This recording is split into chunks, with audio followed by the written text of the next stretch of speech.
Hey everyone, and welcome back to the Sip Session. Today I'm sitting down with Fox Revett to chat about music, visual storytelling, creative inspiration, and a few behind the scenes adventures. Grab your favorite drink and enjoy our conversation.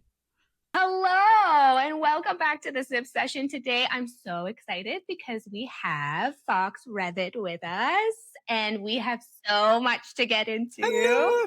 How have things been lately? Oh my God, things have been so busy.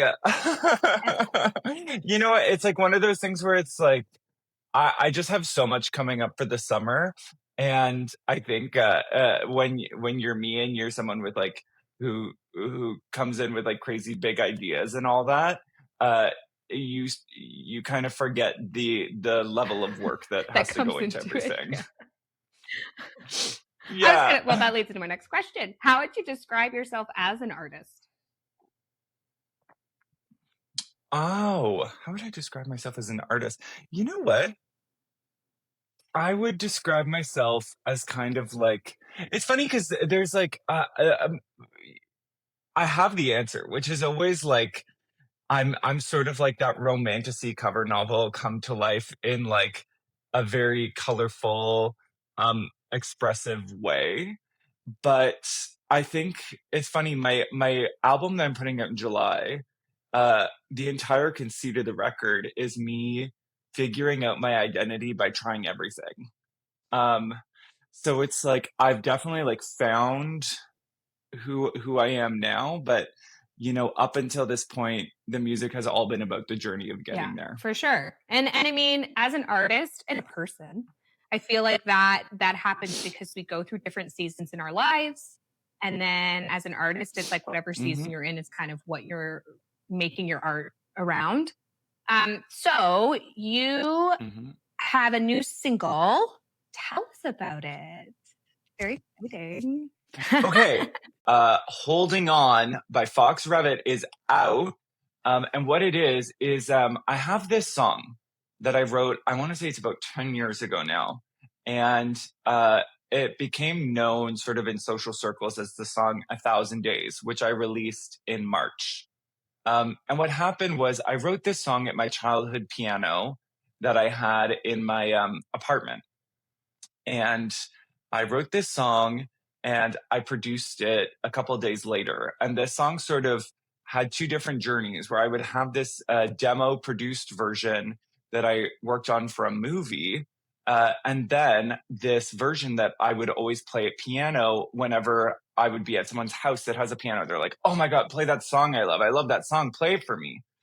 So then when I was working on how I wanted it to sound in a final way for the album, what ended up happening was I had two different versions. One that's this more sort of radio Canadiana sounding version, and then the version that is like more piano based. And they have different lyrics too.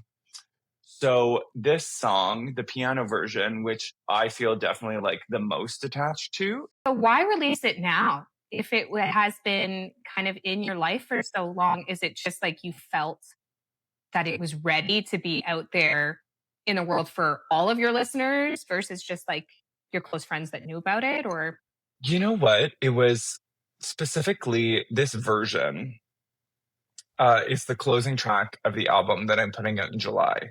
And the entire album is about self-discovery, both like the sound of what I sound like, but also thematically, we start the record in a place of like really just being confused about what I want. And then the idea is towards the end of the record, you have that moment of self-discovery and self-ownership. And then we close the record ultimately asking like, with this like obsession of like finding myself, uh have I really kind of just done a full circle? Like, am I just continuing to spiral? Am I on that hamster wheel? And am I still holding on to like these ideas of who I'm supposed to be? Like, have I actually really made any progress? So it's kind of like leaving with this open-ended question almost like a cliffhanger, and the song literally kind of ends with a cliffhanger, so that I can work on the second album. Okay, so describe this current era that you're in one word. Maximalist. Yeah. Love it. I think it's just over the top. I know that that's like hyphenated, Yes. right? But I think like the whole idea was I constantly I love the music scene in Toronto, but I felt like there was this gap that I could fill where I wasn't seeing just a crazy person.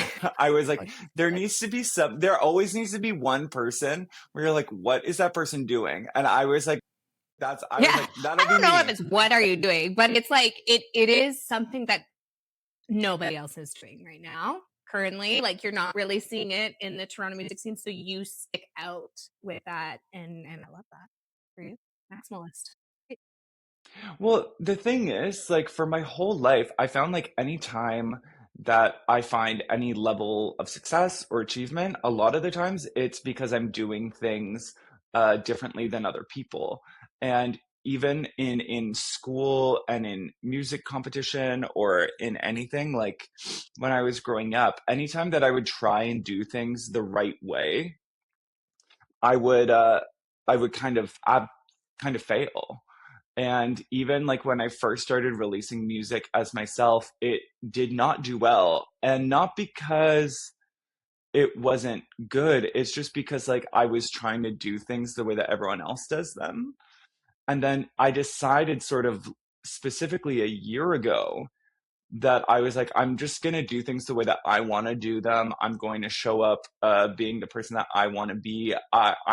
There's all these rules about like this is how you have to release music. This is how it has to look. This is how it has to sound. And I was like, I don't think I care anymore, and I'd rather just kind of do things my own way. And whenever I do that, and the more I lean into that, the better it does. So it's important to you as you continue on in like your musical career that whoever you align yourself with is also fully down for you to be in charge of like your creative development, essentially. Like, you know what? It's funny because I don't think that I need to be in charge of my creative development. I just think it's like I'm I'm very open-minded, and I'm very open to like I was even at Warner Music the other day, and everyone was like talking about how I do everything myself and I write everything myself, and I was like, it doesn't have to be that way. I was like, if people want to pitch a song to me, I'll do it. Like I don't have to be the writer. I don't have to be the creative director. I think it's just that like I just need people who are willing to push the boundaries in the way outside of that the I want box to. thinking. And a lot of the times I think that people, because it's like I'm so not precious about like uh my artist stuff as it pertains to like me having to be the person coming up with the ideas or the music. It just happens to have been that. But if anyone has any ideas, I'll take them. So open, but just like you don't want anybody to kind of dim your shine. You want to be able to continue to think on that outside the box. And you don't want to be put into like a straight line. You want to be able to. And who doesn't? Like, who you does know what? that? And people aren't going to be able to. They won't be able to. It's just like it just won't happen. I think that was also part of why I wanted to go so big and everything with all the stuff that I'm doing, because I wanted to set the table for what my expectations were. I was like, my expectations is that like if I want to be an artist and I want to be like touring or making music videos, I want people to have a sense of like the scale that I want to work towards and set the table for what people's expectations are. Absolutely. Yeah, I love that. Okay. Let's move into 1,000 Days and the beautiful music video that you did for it. Where did the vision for 1,000 Days come from? Because it's so, like you're pushing this piano all through Toronto, and it's beautifully done. But also, you were doing it on a warm day.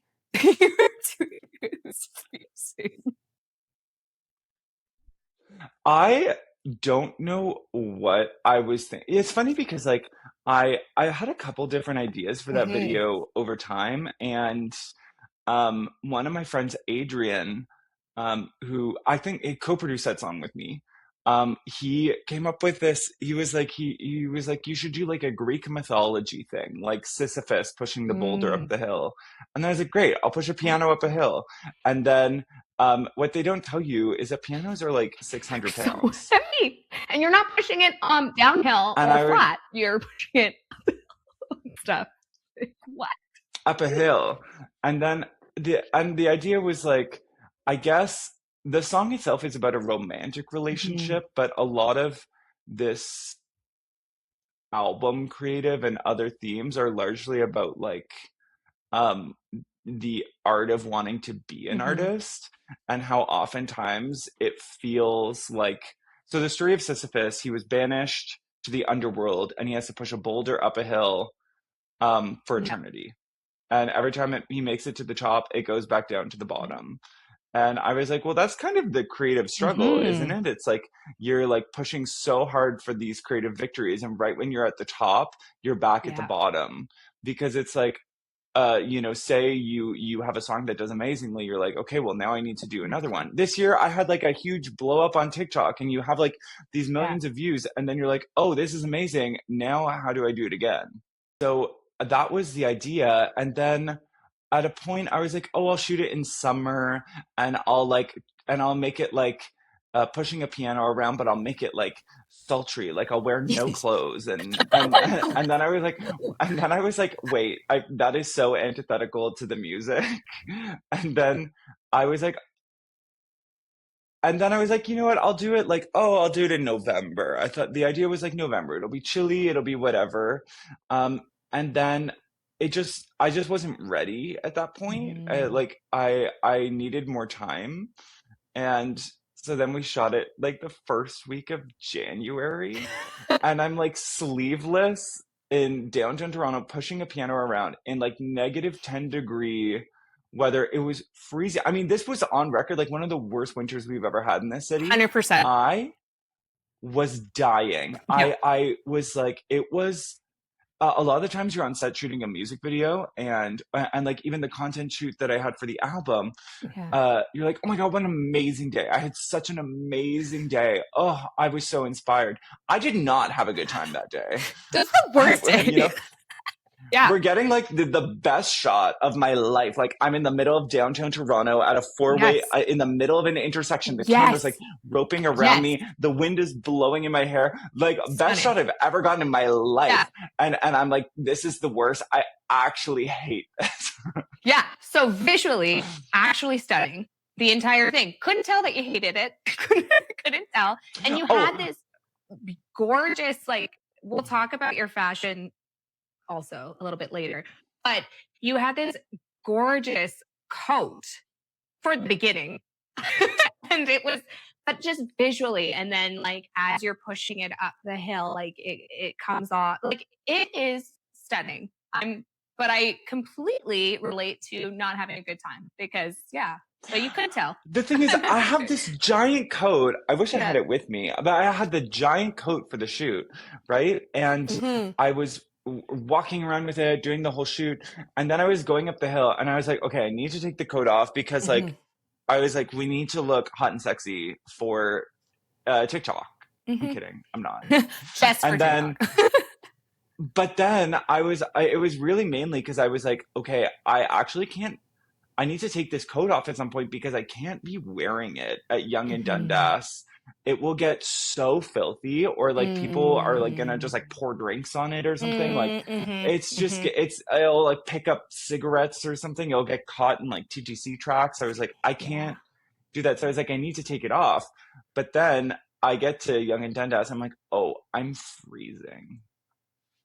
How And the long? best part, Sorry, how long was that entire shoot? Like, how long were you recording like that it's day? 10 or 12 hours, Oh my honestly. God. Because you're like pulling a piano like around a city, like it's Yeah, heavy. it's heavy. Did you have And like then hot packets that you could like I think by use the on end of top? the day, someone got some for me, but for most of the day, I was just kind of roughing it out. You were just, oh The my thing God. too is there's so many shots that we shot where I was like, I said to Andrew, who's the cinematographer, I was like, this is such a beautiful shot. My nose is Rudolph the Red-Nosed Reindeer cold. We can't use it. I'm Yeah. like, your skin swells up, like you get Yes. like swollen. And Oh, I and was I'm like, terrible for oh that my too. God. Yeah.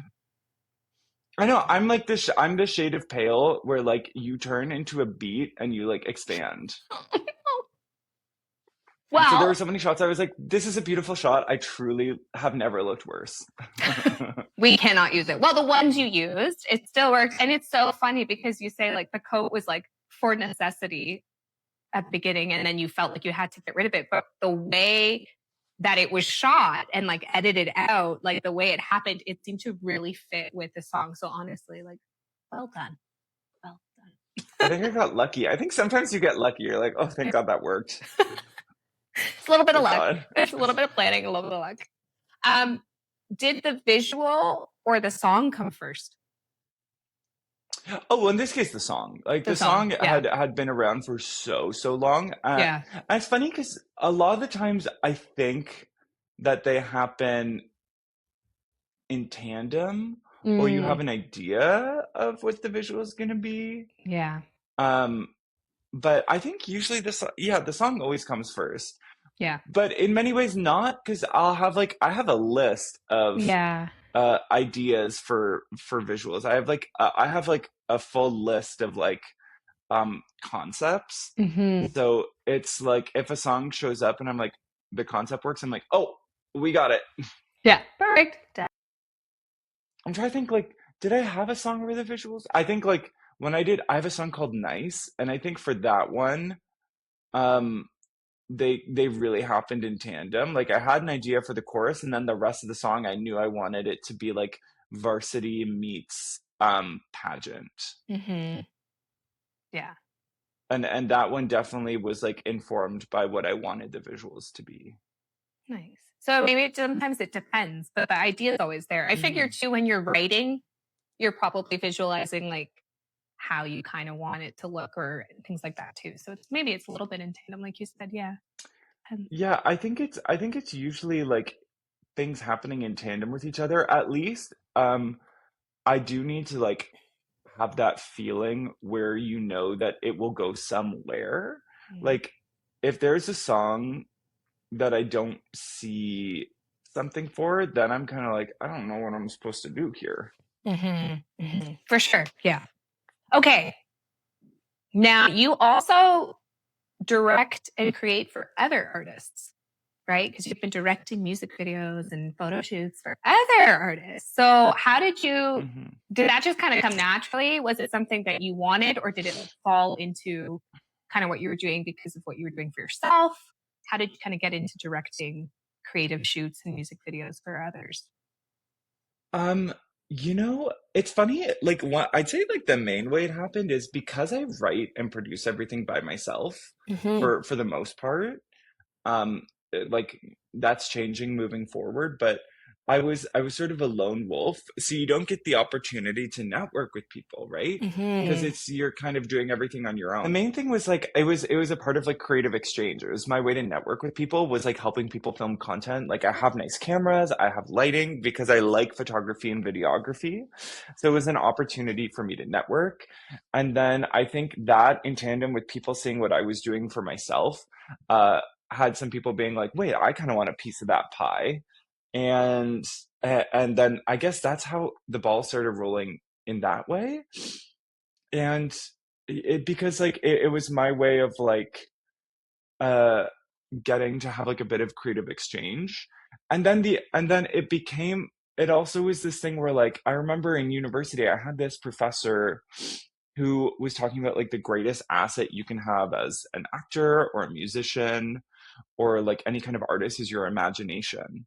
And like you need to constantly be working your imagination and sometimes not as it pertains to you. Like you need to go experience other people's art. You need to go experience different kinds of art and you need to engage in different art forms too. Like if you're a musician, your diet can't just be the music that you like. You also have to like, I don't know, go see live theater or like go to the movies, but like put yourself in situations that are not necessarily self-serving. So when it came time for me to like direct for other people, I was like, well, this is a perfect experience for me to like kind of use my imagination and wrap it around someone else's language, so and artistry, and that then ultimately helps me broaden what I even think about myself. Yeah, no, I love that. That's actually amazing advice from your professor. But I think it's because also inspiration can come from so many different ventures. And then like you said, like you're Hmm. networking, yeah, I love that. And like I love all different art forms myself. So I think that is important because then it's like you're not, like you said, outside of the box. You're not like stuck into one lane. You can kind of explore. That's great. If you if budget wasn't a factor, what would be your dream music video to either like direct or for yourself? You want to? Can I spoil? I'm gonna Oh, spoil sure. It's my it's up to dream. you. It's so funny because like I never really think about like if money wasn't an option. Mm. Um, for in any capacity. I don't know why. Like I just usually don't. But I Mhm. am very lucky in the sense that I do have some partnerships lined up for a music video, I think towards the end of the summer for the next project, Amazing. where I'm working with a special effects director, like like with real fire. And I Okay. also have a partnership from an award that I won for a music video with Ari cameras, which are like what all the Oscar movies and stuff are shot on. Hmm. Oh And my so gosh. I was like, oh, we're gonna have like the craziest like fire video, literally like just fire Literally. everywhere, Legit. fire coming out of guitars, clothing being made out of stuff that you can set on fire that will like burn straight off of my body, like, Oh my gosh. and Hunger Games. Like in the Hunger Games. no, that's literally what it is. I think it's called contact paper. But I was like, Excited. that's my kind of like budget is no option because like luckily a lot of it is being covered.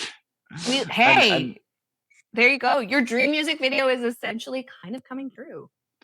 no, I feel like when that one sort of hits the table, I think that's gonna be the time, and because it leans into the aesthetic that I'm going to lean into for the next rollout pretty more cohesively. Hmm. I think Hmm. that one's gonna hit the table, and I think that people are gonna be like, I don't know how this person is doing this.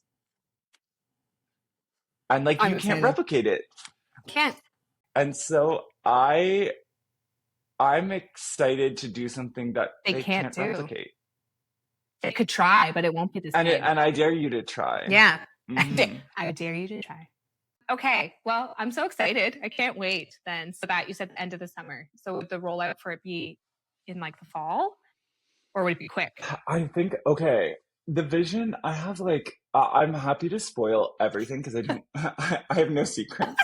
The whole hope was like to have it come out sort of September. I want to say like end of September, beginning of October. Okay. Love it. And I wanted to do something with like I wanted to get like a flatbed truck, like a Mm. truck with that's just like flat, and I wanted to like have basically build a stage on it and like go around different parts of Toronto and just play free shows all day and Amazing. like basically like turn like a truck into a stage and be like, oops. Pop up concert. Yeah, that was Love. the idea. Is I was Yeah. like, here we go. They're up to their nonsense again. But it's perfect. Can't wait. Okay. Exciting things. Okay. Now fashion because you have incredible your style's incredible. I mean, I don't even how would you describe your style? And is it just for when you perform I and you're like out or is this the everyday you?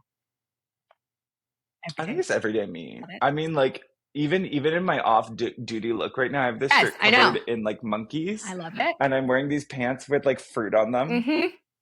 Fantastic. Um, I It's funny because like I think the style will change Mhm. too. So it's like for right now, the idea was kind of like uh supposed to be largely about like a kind of ironic juxtaposition. Mhm. Like where I have like um I have this outfit that I wore on the Juno's carpet where it's like made out of the carpet that you would place like little Hot Wheels Yes. on as a kid. Yes. I have And it's like one. super nostalgic. Yeah. Yes. So I got it like custom printed. And then the idea is like it's kind of ironic. Yeah. It's like because it's supposed to be like, when I was a kid, like boys play with cars and I was obsessed with cars, but then I also love Barbies.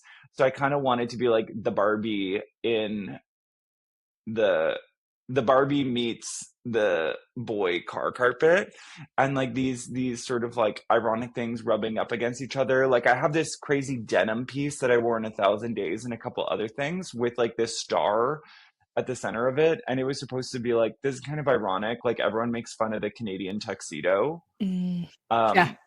Um, and like embracing it. And I often wear like my red varsity Fox Yeah. top with like a red ball gown, and it's like having these things that like rub up against each other. Mhm.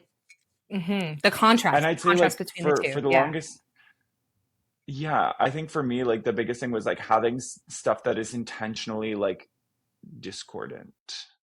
And it's like it's visually like it's like whoa, like in a great way. Like I just love it. But then now that you've even explained it, it's like I'll go back and like look at your outfits now and be like, oh my gosh, yes, and like think about it more. And I think it's great. I think it's wonderful. And okay, so is the fashion also a part of your storytelling? Yeah, 100%. Hmm. I mean, like part of it too, yeah, I also like I love clothes. I love fashion. And then I also like again, I wanted to say I was like if I want to do the popster thing, I want people making crazy clothes. So I kind of need to show people that I'm willing to wear anything. Yeah. You know, Yes. and it also is nice because it helps telegraph to people um that I'm not really too self-serious. Yeah. Um but two, like it helps people kind of like it's like you're putting on a uniform for work. Like Yeah. if you're going to work at a job, you have your uniform, and for me it's like this uniform that I can put on and it tells people who I am. So Yeah. it's like when I go to like industry events and I wear all these different outfits and stuff, I don't have to do any explaining. People can just see me and understand what I'm about, and it I makes love it that. easy. Yeah. Okay, speaking of industry events and red carpets, um, you just worked the Juno's red carpet casually. Um, yeah, what was that experience like? Crazy. I was like, oh, It was amazing. yes. I I was just like I was like this. I was like Yeah, and the nice thing too is like I got to bring a bunch of my friends and stuff there to work it with me. So I felt right. really like I got to bring along people for the ride. It was nice. Mhm. I was just asked by Music Counts to like help. So Music Counts is the charitable arm of the Okay. Juno Awards. They arrange for musical instruments to be donated to schools across the Oh, country I love that. who That's like great. basically to help supplement and bolster their music education programs. Mhm. So I'm there at the Junos. I'm talking to people, for the Junos, but also for Music Counts and like um talking about like music education as it pertains to them or like what it was like for them growing up.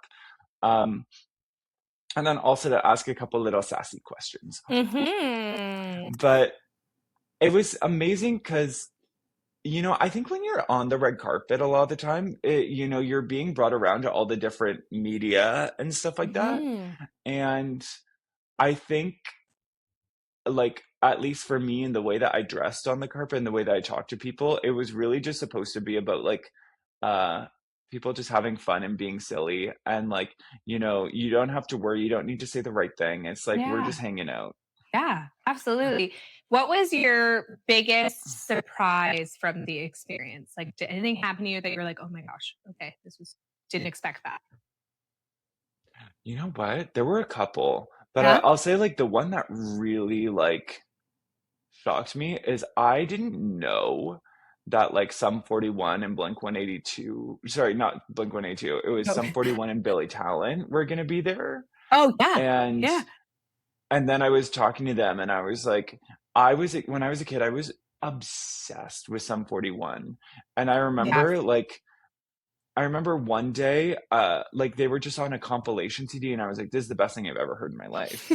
And I was like begging my father. I was like, "We need the CD," and he was like, "It's somewhere in the house." And I was like tearing through every Where is CD it? drawer in the house until I found the album.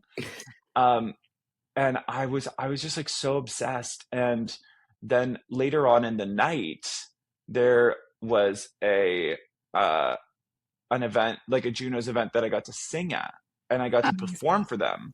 So they're just Amazing. meeting me on the carpet and they're like, this person, who is this person? And then Yeah. they're hearing me sing later and they're like, wait, who is this person? Mhm. And then there was a little after party that Jim Cuddy from Blue Radio throws where all the nominees are in a songwriting circle. And I got like roped into it.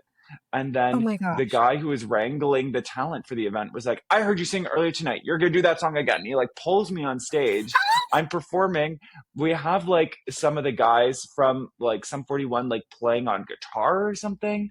I'm suddenly singing with them. And the other people are like sitting in the audience watching in this room of like 40 people. Hmm. And Oh my it was crazy. gosh. And it was the room was very filled with chatter and it was supposed to be a quiet room, so he was like, you need to make them pay attention. So I pulled up a chair and I stood on top of the chair and I just like belted, and Yes. then like everyone was watching and I was like, oh my god, this is the craziest day of my life. That's incredible. And like, sir, but there is some networking there that was unintentional that is happening. You are in there. Like, this is crazy. I'm so happy for you. Oh my gosh. See? And like, you had no idea that was going to come. It's just like, this is just happening to me now. Like, here we go. It Okay. was you know what, I think it was nice because it just came down to like the music and everyone was there Yes. for the music. And then Yeah. like as someone who's always maximalist in the way that I dress, in the way that I present, in all these different ways, like getting to just kind of get down to the brass tacks and being like, no, no, Yeah. no, this is what I do at the core of everything. Yeah. That Stand was up on really a chair special. and just use your voice. Yeah. Oh, Hmm. incredible. Okay, well, thanks for sharing that story because love that for you. And then Departure Festival, which just happened a few weeks ago. How was it? How was Departure? It was great. You know what the whole thing is like I go to all of I think like oftentimes, you know, I think for these kinds of events where you have at least if it's I'm trying to think of like how to put it. Mm. Um I I always kind of want to give people a little bit extra. Like I always want to, you know, you know, you're going around all week and you're seeing all these people play music and like I'm like, you know, I want to give you like a special experience every time I do Yeah. something. And when we got into the venue that day, um there was an issue with the sound tech. I think like we didn't have a sound tech, which Oh basically no. means I was like someone else is going to manage the sound. And basically, I Oh was like, no. oh my God. My brain went to this place of like, okay, if the sound doesn't work, how am I still going to give people what they Came to came to see. see? Like, how am Yeah. I going to do that? So then I was like, okay, what I'm going to do, I'm going to go home. I'm going to get my own, like this light that I have right here, and I'm going to like position it in the doorway and I'm going to program it on my phone and I'm going to like go perform a song in the doorway in the wind and rain and have it flashing. And then Just I'm going incredible. to and then I was like, you know, just like in when I was at the Juno's party, I was like, I'm gonna pull up a chair and I'm gonna stand on the middle of the chair in the middle of the audience and I'm gonna sing on the chair. I was like, I'm gonna just and I think for me, like a lot of the times with my shows and with shows in general, I feel like it's always beneficial to have a different thing in each number so Mm. that when you leave at the end of the night that someone can go, oh my god, I love the number where they did this. Yes. Yeah. So it's like, oh, I love the number where they, stood on a chair. I love the Mhm. number where they did the can. I love the number where they spun around in circles, Yeah. Like you need to give them like something A tactile. snapshot memorable moment that like sticks. Yeah. Hmm. I think you're very good at doing that. I think like throughout your performances, that's like the key thing. Like your performances stick with people, whether it's vocal, whether it's something like singing through a doorway with, like you said, like a little spotlight that looks amazing, but you're like, it's literally the light that I took from my house. But nobody knows that. They do now, but they didn't know that when it was happening, right? So it's like it's incredible.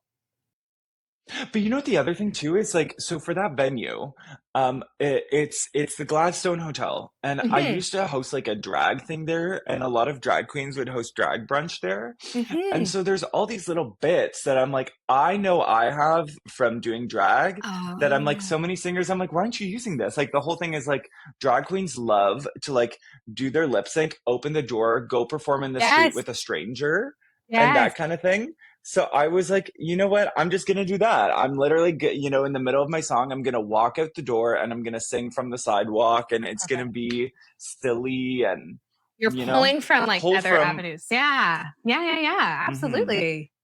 Okay, through the grapevine.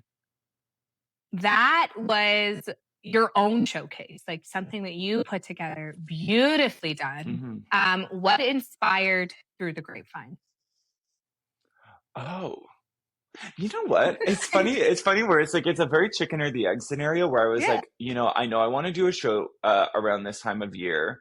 Yes. I originally had conceptualized it taking place in a theater.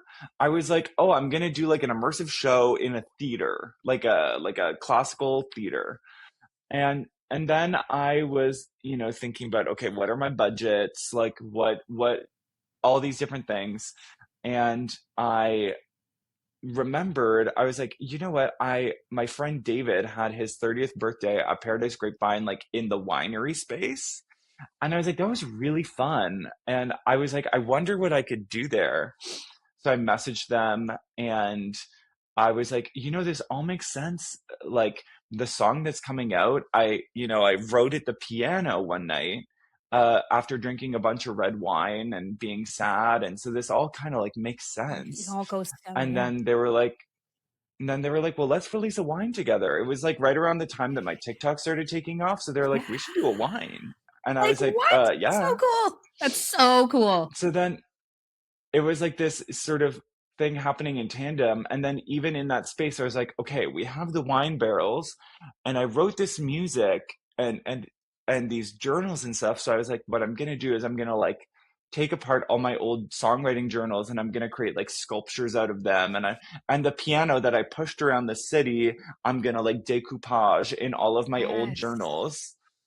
So we had like the piano that I'd been pushing around that I performed with, and we like put lights inside the piano, and it's all like coming out. And It looked incredible. I am jealous. I hope you put I mean, I think any show that I see of yours in the future is going to have some type of immersive element. I don't think I'm going to ever be disappointed in seeing you perform, but do you feel like you're going to have a few more immersive shows like as you move on into your upcoming album era?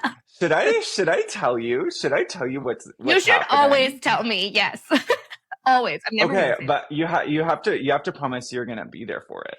Um, I'm going to yes, yeah, I'm gonna do my best to be able Okay, to. I'll make it worth it because I promise this will be the Honey, I know you craziest make it thing, worth it. Don't worry about that. I will be there. Yes. not to Before be missed. do not miss it. Be there. Before we wrap up, I have to talk about your family dinner series that you have been posting. It's one of my favorite, like, I love everything you do. I truly do. I'm so excited that we're going to be seeing more and more. But it is one of my favorite things that you do because it's just like a wholesome, like at home, not, just something that happens.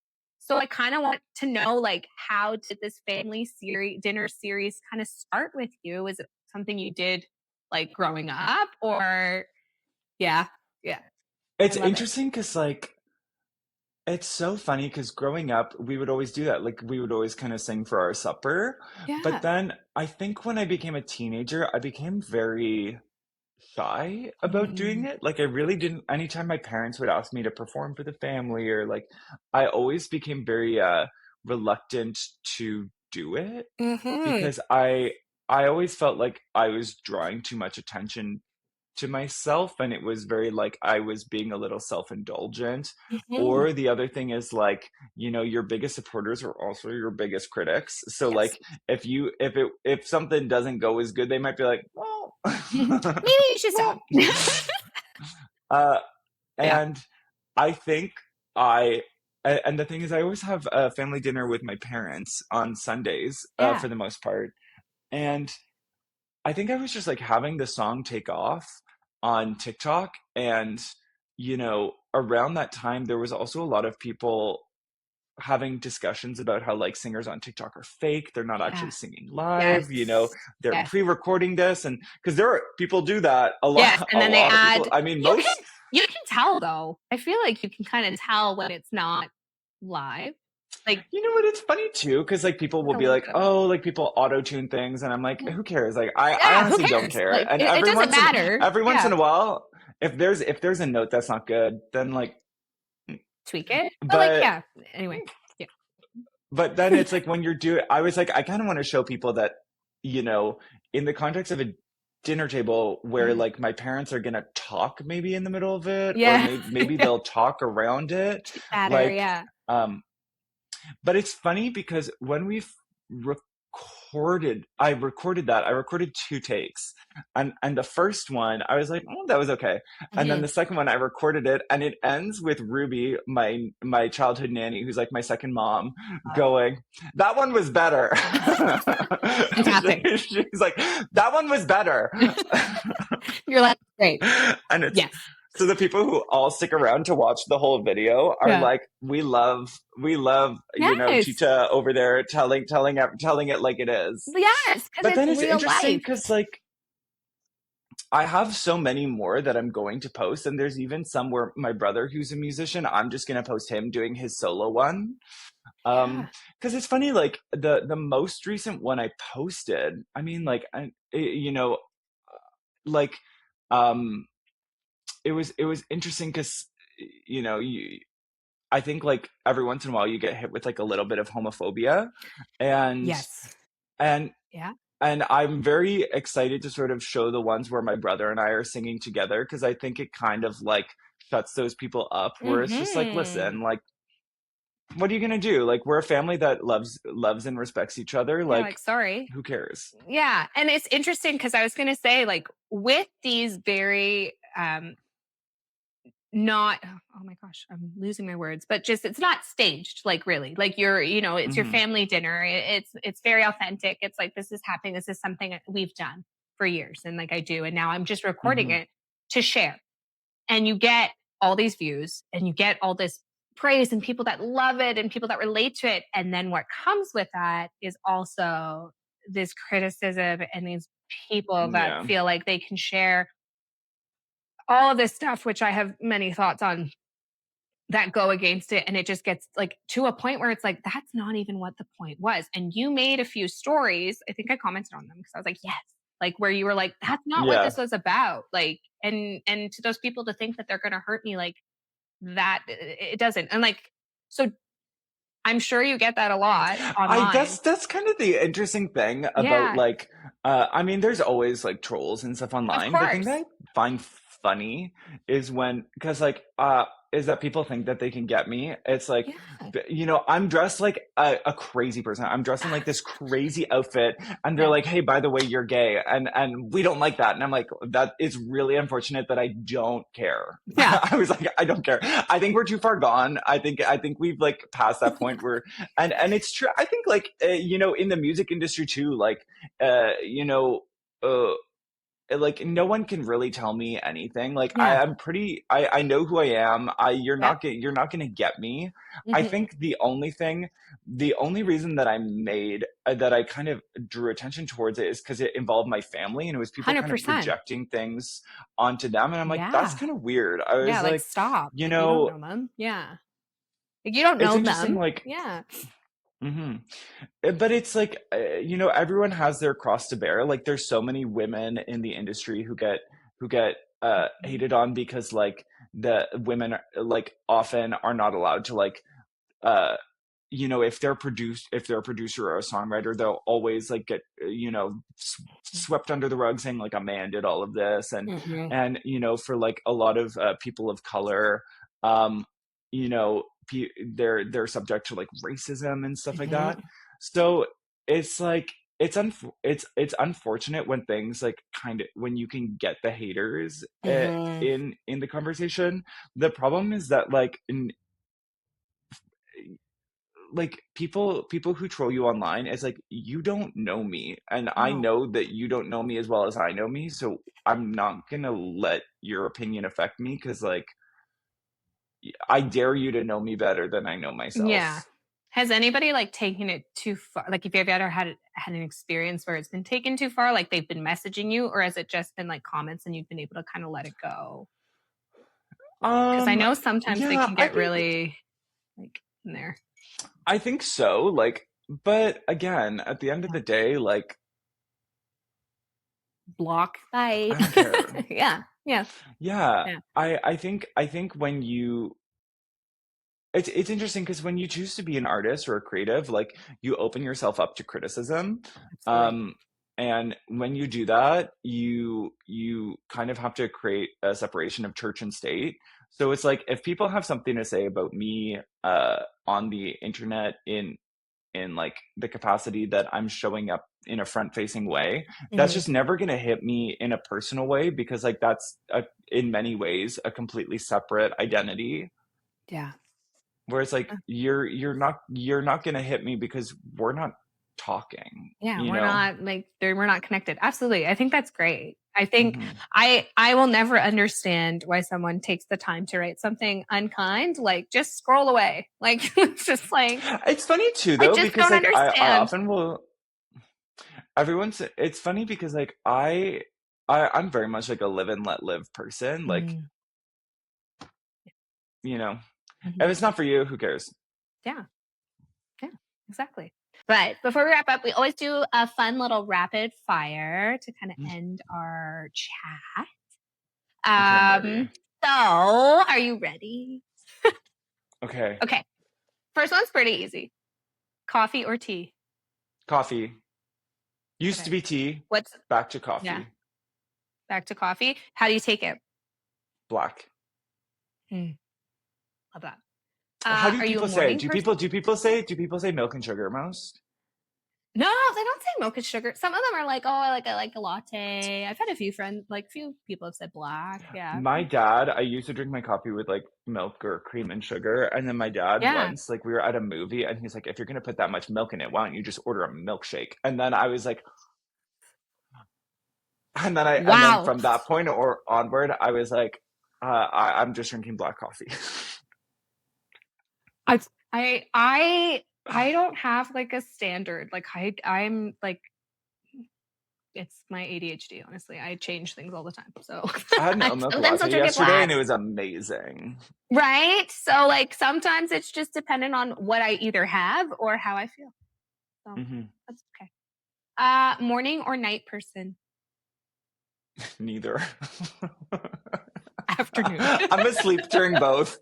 I'd say I'm like not a morning or night person. I think I'm like not a night person. I'm not a morning person. Oh, maybe I'm a morning person. No, I'm like a 5 p.m.